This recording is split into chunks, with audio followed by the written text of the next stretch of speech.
Well, you heard it all, and here's Soccer Cole for the first round. All right, Soccer. In a second, we'll hear the bell. The boys are dancing in their corners. The bell, and they enter the center of the ring. Sharkey with his hands well up. Joe slouching in as usual. Sharkey tries with the left, and they trade left. They circle in the center of the ring. They stand cautiously. There's no rushing in trading. Sharkey tries into short with a straight left. Joe hits Jack with a right crossover, just like Schmeling hit him, but not an effective punch.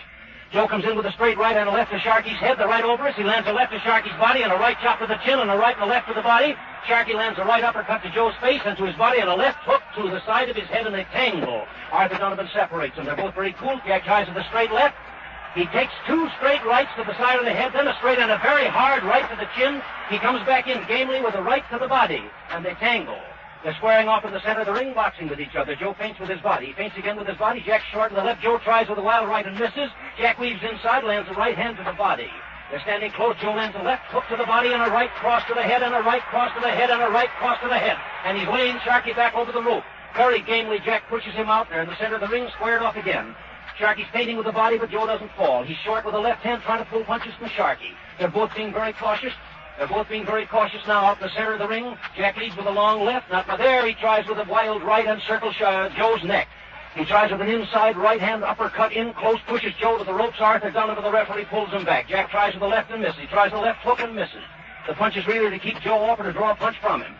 Sharkey standing with his back against the rope. He weaves from the hips. Joe tries with the right and misses, but lands a short right follow-up. Puts Jack to the ropes. Jack pushes him out to the center of the ring, puts his head under Joe's chin, and they're out in the center of the rope. The referee finds it unnecessary to break them. The boys are standing sparring for an opening in the center of the ring. Joe tries again with the left hook. Jack steps back. They're right over our heads here now. Joe tries with the left hook and lands an inside short right chop to the side of the head. They're clinched now right above the microphone. Joe is pushed back to the center of the ring by Jack Sharkey. Jack takes a straight left to the chin.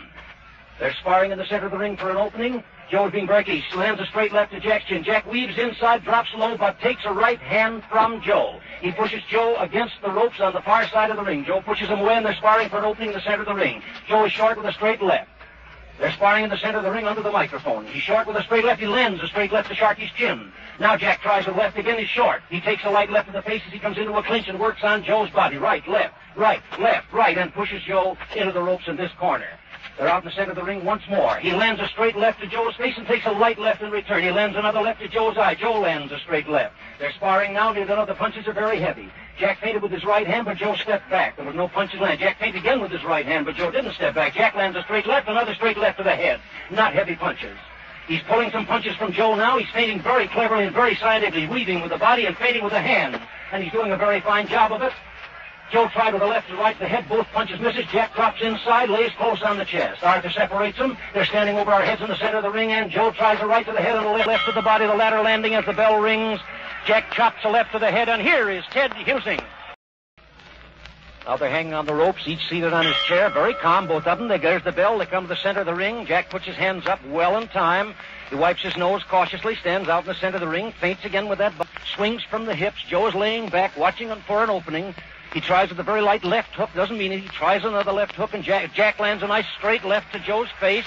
Now he's weaving there, and Joe Louis is a little puzzled by that weaving. Sharkey slips in under Joe and lands two rights to the body. They're in there nudging at each other now. That Arthur Donovan splits them out. They're feinting there. Sharkey feint from the hips. Joe leads a straight left to Jack's chin. Not a hard punch. Jack lands in return a straight left. Jack takes a left. He takes another left coming in. Joe misses with a sharp uppercut. Joe hits a hook to the left ear, and they're in there trading punches now, right and left, but they miss. Jack lands a straight left to Joe's eye. Their backs are to the microphone here now, and Joe tries with a very hard left, but Jack evades the punch by slipping underneath. In close, he lands a short left chop to Joe's head. He lands a straight left and takes a straight left. He slips under Joe's hands, and they go into a clinch. It's not necessary to split them out. They're in the center of the ring, feinting.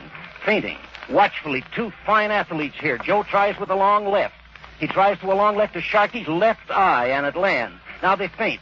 Jack pulls a punch and makes Joe miss. He takes a light left to the head, slips inside Joe's hands, tries to pummel with the right and left, but Joe's too clever and ties him up. They back to the ropes, the rope of the microphone. Joe tries with a vicious right and misses. He lands, however, a left hook to the head coming in, and then a right to the side of the head. Jack takes the punches beautifully, pushes him out, and then takes a straight left to the face, another straight left to the face, and slides in the beautiful right-hand punch to the heart and a left to the head. And Joe lands a hard right to the chin and a left to the chin and misses a right and lands a terrific left hook on Sharkey's face. Jack's against the ropes, bent over. Oh, Joe Louis, left, right to Sharkey's head. Sharkey comes back with a beautiful left hand on the face. Now he's leading out of danger's path. He's standing against the ropes and takes a terrific right and a knockdown. Sharkey down 2, 3, 4, 5, 6. Jack's on his knees. 7, 8. Jack's getting up. 9. Jack's up over the microphone here, and Lewis charges across the ring. He lands a terrific left to his body and hits Sharkey with a right. Jack is weaving, takes a left to the chin, a left to the chin, a right to the head, and he's down. 2, 3, 4, 5, 6. Jack's on one knee, hang on the ropes. 8, 9, he's up. Lewis from the neutral corner charges across. He's measuring his man now. Jack is very game. He lands a left to Sharkey's face, a right to Sharkey's ear. And then Sharkey does a Leon Arrow way across the ring. His legs are a little bit weak from that punch. He takes a left to the eye, a left to the face, a left to the eye, a bad right to the body, and a left hook to the face. He's against the ropes, coming out gamely, courageous. Takes a left and lands a left. He jabs to Lewis's cheek. He jabs again to Lewis's cheek, and Lewis misses with a wild left. Sharkey lands an inside right to Lewis's chin, a left hook to his face. This is a night that Sharkey's in, and he's fighting like a champion. A straight left to his face, and there's the bell. And here is Ted Husing. Stocker, that was really a great round. There's no doubt about it. The crowd enjoyed it. Sharkey, beginning the round, was forcing Lewis to slow down, to fight the fight that Sharkey wanted. He was a sort of a sneering, domineering Sharkey. He had Louis worried because Joe Louis was forcing the fighting. But Sharkey, in return, in retaliation, was light in those blows. Suddenly, from nowhere at all, as Sharkey spun around, we noticed his left eye was cut. Light drops of blood were pouring down, and then, before you could say Jack Robinson, that right ripped out, caught him high on the chin, and dropped him right down here in front of the microphone for a 9 count. As Arthur Donovan waved the count to 8, Sharkey got up a little wobbly, almost at the 10 count, got up, forced a little bit for a second, then took some more. Another right again brought him down for an 8 count, but this time he came up with his eyes clear. And then by forcing his left out, almost in one of those last-minute gestures, he kept his man away. And now as they come out for the 3rd round, we're going to give you Soccer Cole. The 3rd round, Lewis very calmly, Jack coming out very strong, very confident looking. They spar for an opening the center of the ring. Jack recedes from the attacking Brown Bomber. Looks like Lewis is coming back on that Brown Bomber title in the center of the ring for an opening. Jack is weaving, and it bothers Joe. Joe's being very careful. He lands a straight left and a hard right hand, and Sharkey's down against the rope. He swung over the lower rope to count 4, 6, 7, 8. Jack is up again. Arthur Donovan, the referee, wipes off his gloves, and he faces the Brown Bomber, who comes in charging with his left hand extended and tries with a hard right. He hooks a left to Sharkey's chin, and Jack lands a left. Sharkey is hit. There he goes on the chin, and he's fallen before us over the microphone for another knockdown.